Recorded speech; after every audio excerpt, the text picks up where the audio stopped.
Хар ажилчнаас тэр бунтан болсон хятадын хамгийн баян эмэгтэй. Дөнгөж 15 наснда гэр бүлийнхэндээ тус нэмэр болохоор ажил хийж эхэлсэн Жоу Цюнфэй хэмээх эмэгтэй өдгөө улсынхаа хамгийн баян эмэгтэй болж чаджээ. Хятад улсын эдийн засаг дэлхийд ямархуу даастай томд ордог билээ. Ийм улсад эмэгтэй бизнесчдийг тэргүүлнэ гэдэг бас л том авьяас хөдөлмөр.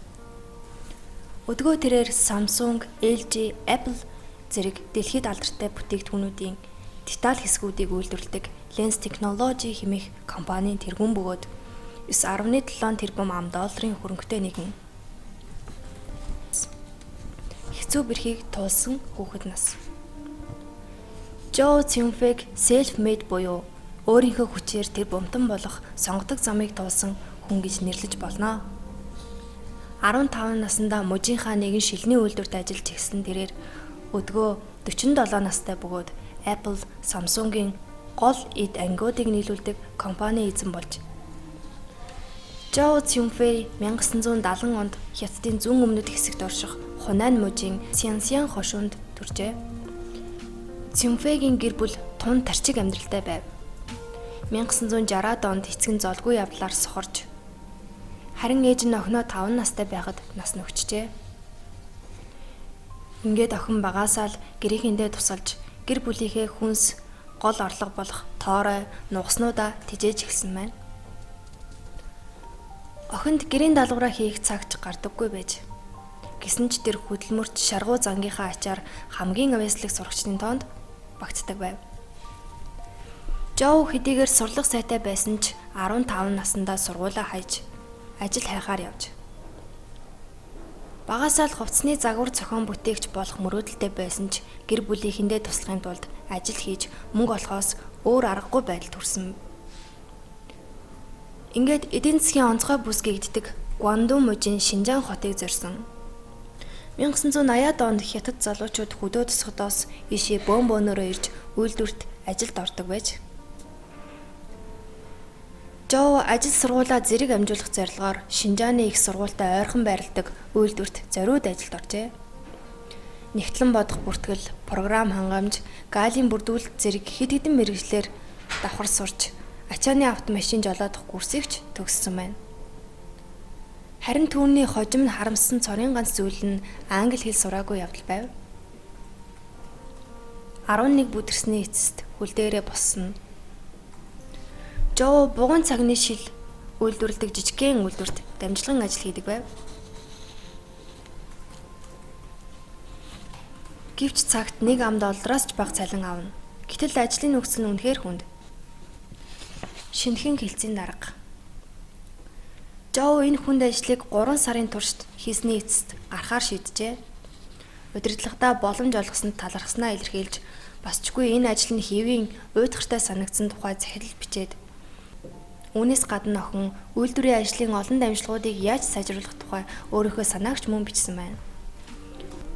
Охины цагтл үйлдвэрийн удирдлагын анхаарлыг татаж түүнийг ажлаас нь халах нь бүхэл шинэ хэлцийн дарга болгон төвшүүлж.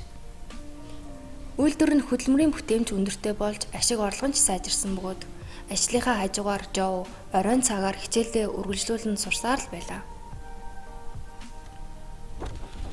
1993 онд 22 настайдаа өөрийн гэсэн амьдралын замаа сонгох цаг болсон гэдгийг ойлгож ингээд хувийн компаниа нээсэн байна. Үеэл ах эгч нартайгаа хамтран цуглуулсан $3,000 шил үйлдвэрлэх цех байгуулжээ. Үйлдвэрлэл нь үйл ажиллагаа нь бүгд тгээс ихсэн гэхэд болно. Жоу зогсдоггүй суралцаар л технологийн нарийн процессуудыг судалсаар л байлаа.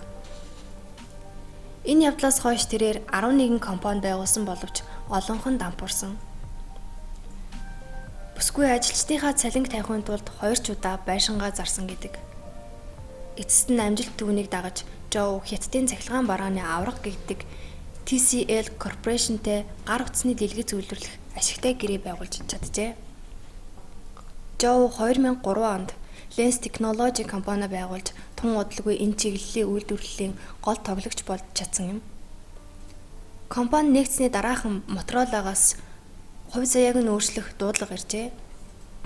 Ингээд тус компани шин төхөөрөмжийн шилэн дэлгэцийг үйлдвэрлэх санал тавьж. Тухайн үед гар утасны дэлгэц ихэвчлэн хуванцраар хийгддэг байсан. Харин Моторолад ан цав үүсгэх нь бага, аливаа төсвөртэй шилэн дэлгэц хэрэгтэй байв. Жовч саналыг хүлээн авч туршилтч амжилттай болж Samsung, Nokia, HTC зэрэг гар утас үйлдвэрлэгч бусад компаниудаас захиалга олж ирсэн байна. Lens Technology компани 2015 оны 3 дугаар сард IPO хийхээс өмнө Жовгийн талаар хүмүүс бараг мэддэггүй байв. Тэрээр зурагтаар гарч ярьцлагч бараг өгдөггүй. Хувийн амьдралын тухайд анхны нөхрөөсөө 6 жил хамт амьдарсны эцэст салсан гэдэг. Жов гаднаа маш тайван харагддагч маш их төвчээртэй шаргуу нэгэн. Бизнесээрээ амьсгалж амьдардаг бизнес хатагтай нарын нэг гэгддэг тэрээр чаншаа дах төв байрнаас холгүйхэн нэгэн жижиг байшинд амьдардаг. Өдөр шөнийн аль ч цагт үйлдвэр дээрээ очиж үйлдвэрийн явцыг хянаж шалгадаг. Өнөөдөр түүний үүсгэн байгуулсан Lens Technology компани цар хүрээгээрээ ч өргөжжээ. Тус компани нийт 9.7 тэрбум $. Үнэлэгддэг бөгөөд хятад даяараа 10 охин компанитай 60,000 гаруй ажилтнтай аж. Жов ийм том амжилтанд хүрсэн гол нууцаа хараагүй эсэгтэйгээ холбон тайлбарладаг. Аав нь гэртээ ямар нэгэн зүйлд хүрэхийн тулд бүх зүйл 1 см-ийн ч зөрөөгүй байрандаа байх ёстой. Үүнээс болж охин багасаа л жижиг сажиг зүйлд анхааралтай, гярхай болж хүмүүжжээ. Энэ зангийнхаа ачаар тэрбээр үйлдвэрлэлээ улам хөгжүүлж чадсан юм.